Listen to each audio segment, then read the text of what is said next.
So a Monday night in the East End of London, where all is far from harmonious for the Hammers right now.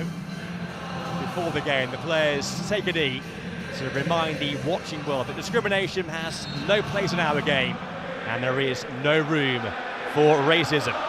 Coyote, who is down. Ouattara, now Sharda. And Sharda went for goal himself there, and Paquetá. Coyote back on again. Paquetá. Soucek. Bowen. Beats the ball there by Bowen. And goes beyond everybody. Somerville was the game at the Emirates, perhaps less so. Ouattara. Coyotes arriving in support. Sharda's header. And that's gathered by Areola. Coyote. He's got some space to operate in. It's beyond Igor Thiago. There's Sharda going up. And that loops behind for a goal kick. So here's the first one. Soucek won the header. In again by Damsgaard. Igor Thiago is lurking with intent. And he hooked it towards goal, but the whistle's gone for a foul there by Igor Thiago. He's done really well there to outmaneuver Ollie Skulls, but a heavy touch by Damsgaard. Good strength shown by Paquetá. Bowen down, the angle was tight. Look.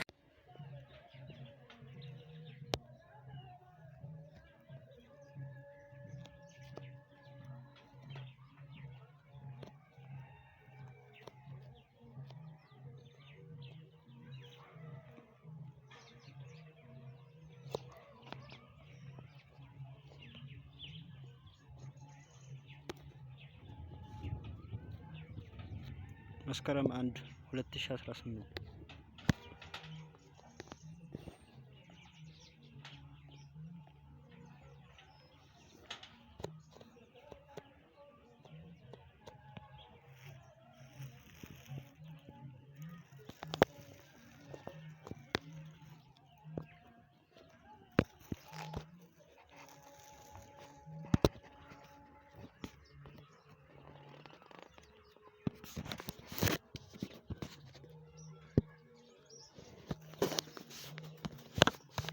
ሳምንቱን ሙሉ ወደ ፓኪስታን የሚደረግ በረራ እንደሚጠበቅም ገልጸዋል።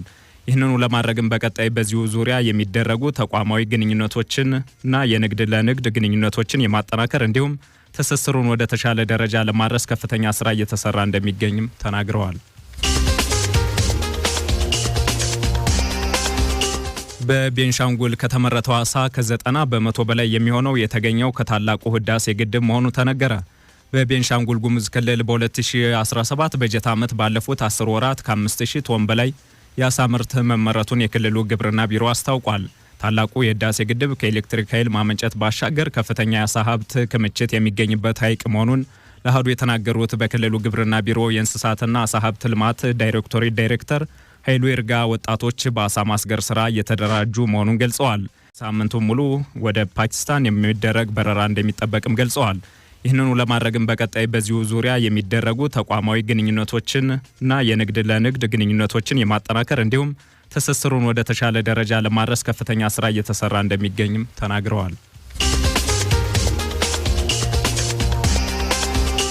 በቤንሻንጉል ከተመረተው አሳ ከ90 በመቶ በላይ የሚሆነው የተገኘው ከታላቁ ህዳሴ ግድብ መሆኑ ተነገረ።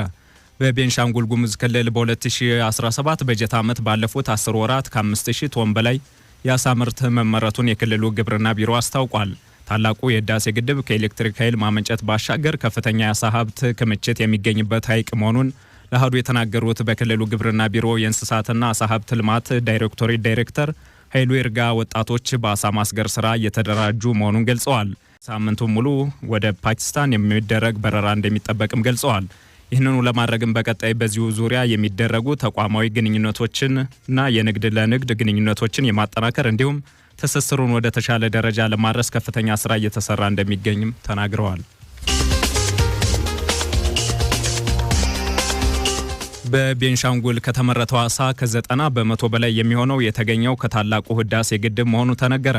በቤንሻንጉል ጉሙዝ ክልል በ2017 በጀት ዓመት ባለፉት 10 ወራት ከ5000 ቶን በላይ የአሳ ምርት መመረቱን የክልሉ ግብርና ቢሮ አስታውቋል። ታላቁ የህዳሴ ግድብ ከኤሌክትሪክ ኃይል ማመንጨት ባሻገር ከፍተኛ የአሳ ሀብት ክምችት የሚገኝበት ሐይቅ መሆኑን ለአሃዱ የተናገሩት በክልሉ ግብርና ቢሮ የእንስሳትና አሳ ሀብት ልማት ዳይሬክቶሬት ዳይሬክተር ኃይሉ ይርጋ ወጣቶች በአሳ ማስገር ስራ እየተደራጁ መሆኑን ገልጸዋል። ሳምንቱን ሙሉ ወደ ፓኪስታን የሚደረግ በረራ እንደሚጠበቅም ገልጸዋል። ይህንኑ ለማድረግም በቀጣይ በዚሁ ዙሪያ የሚደረጉ ተቋማዊ ግንኙነቶችን እና የንግድ ለንግድ ግንኙነቶችን የማጠናከር እንዲሁም ትስስሩን ወደ ተሻለ ደረጃ ለማድረስ ከፍተኛ ስራ እየተሰራ እንደሚገኝም ተናግረዋል። በቤንሻንጉል ከተመረተው አሳ ከ90 በመቶ በላይ የሚሆነው የተገኘው ከታላቁ ህዳሴ ግድብ መሆኑ ተነገረ። በቤንሻንጉል ጉሙዝ ክልል በ2017 በጀት ዓመት ባለፉት 10 ወራት ከ5000 ቶን በላይ የአሳ ምርት መመረቱን የክልሉ ግብርና ቢሮ አስታውቋል። ታላቁ የህዳሴ ግድብ ከኤሌክትሪክ ኃይል ማመንጨት ባሻገር ከፍተኛ የአሳ ሀብት ክምችት የሚገኝበት ሐይቅ መሆኑን ለአሃዱ የተናገሩት በክልሉ ግብርና ቢሮ የእንስሳትና አሳ ሀብት ልማት ዳይሬክቶሬት ዳይሬክተር ኃይሉ ይርጋ ወጣቶች በአሳ ማስገር ስራ እየተደራጁ መሆኑን ገልጸዋል። ሳምንቱን ሙሉ ወደ ፓኪስታን የሚደረግ በረራ እንደሚጠበቅም ገልጸዋል። ይህንኑ ለማድረግም በቀጣይ በዚሁ ዙሪያ የሚደረጉ ተቋማዊ ግንኙነቶችን እና የንግድ ለንግድ ግንኙነቶችን የማጠናከር እንዲሁም ትስስሩን ወደ ተሻለ ደረጃ ለማድረስ ከፍተኛ ስራ እየተሰራ እንደሚገኝም ተናግረዋል። በቤንሻንጉል ከተመረተው አሳ ከ90 በመቶ በላይ የሚሆነው የተገኘው ከታላቁ ህዳሴ ግድብ መሆኑ ተነገረ። በቤንሻንጉል ጉሙዝ ክልል በ2017 በጀት ዓመት ባለፉት 10 ወራት ከ5000 ቶን በላይ የአሳ ምርት መመረቱን የክልሉ ግብርና ቢሮ አስታውቋል። ታላቁ የህዳሴ ግድብ ከኤሌክትሪክ ኃይል ማመንጨት ባሻገር ከፍተኛ የአሳ ሀብት ክምችት የሚገኝበት ሐይቅ መሆኑን ለአሃዱ የተናገሩት በክልሉ ግብርና ቢሮ የእንስሳትና አሳ ሀብት ልማት ዳይሬክቶሬት ዳይሬክተር ኃይሉ ይርጋ ወጣቶች በአሳ ማስገር ስራ እየተደራጁ መሆኑን ገልጸዋል። ሳምንቱን ሙሉ ወደ ፓኪስታን የሚደረግ በረራ እንደሚጠበቅም ገልጸዋል። ይህንኑ ለማድረግም በቀጣይ በዚሁ ዙሪያ የሚደረጉ ተቋማዊ ግንኙነቶችን እና የንግድ ለንግድ ግንኙነቶችን የማጠናከር እንዲሁም ትስስሩን ወደ ተሻለ ደረጃ ለማድረስ ከፍተኛ ስራ እየተሰራ እንደሚገኝም ተናግረዋል። በቤንሻንጉል ከተመረተው አሳ ከ90 በመቶ በላይ የሚሆነው የተገኘው ከታላቁ ህዳሴ ግድብ መሆኑ ተነገረ። በቤንሻንጉል ጉሙዝ ክልል በ2017 በጀት ዓመት ባለፉት 10 ወራት ከ5000 ቶን በላይ የአሳ ምርት መመረቱን የክልሉ ግብርና ቢሮ አስታውቋል። ታላቁ የህዳሴ ግድብ ከኤሌክትሪክ ኃይል ማመንጨት ባሻገር ከፍተኛ የአሳ ሀብት ክምችት የሚገኝበት ሐይቅ መሆኑን ለአሃዱ የተናገሩት በክልሉ ግብርና ቢሮ የእንስሳትና አሳ ሀብት ልማት ዳይሬክቶሬት ዳይሬክተር ኃይሉ ይርጋ ወጣቶች በአሳ ማስገር ስራ እየተደራጁ መሆኑን ገልጸዋል።